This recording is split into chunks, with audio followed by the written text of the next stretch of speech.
and so when Mid Canterbury got their opportunity, they were definitely up for it and ultimately took it off us.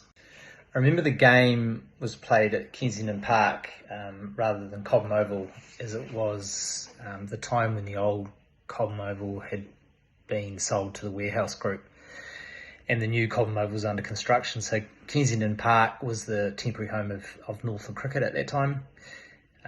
Northland at the time was fortunate to have multiple first-class players, including Joey Jovic and the Marshall twins, etc. But it meant that one week we could be incredibly strong, and then the next week, when Northern Districts was playing, we could be completely decimated.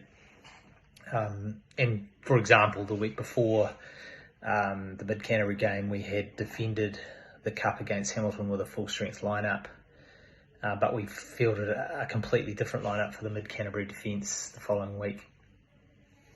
That particular season, and to be fair, the one before it, we had been struggling for runs, particularly when the ND guys were away, and had really relied heavily on our opening bowlers, Dean Potter and David Pinney, who the previous year had both broken the all-time Northland record for most wickets in a season.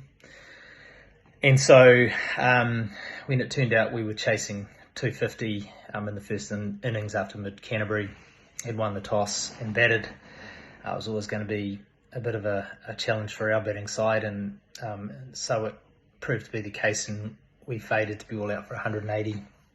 And then unfortunately the game didn't go the full 3 days. I think probably most, if not all, of the third day was washed out due to bad weather, and so that just scuttled any chance that we might have had to redeem ourselves in the second innings.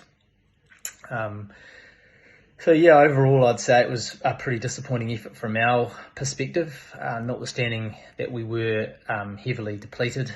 But as is always the case with Hawke Cup challenges, it's just so hard to even get a challenge. And so when Mid Canterbury got their opportunity, they were definitely up for it and ultimately took it off us.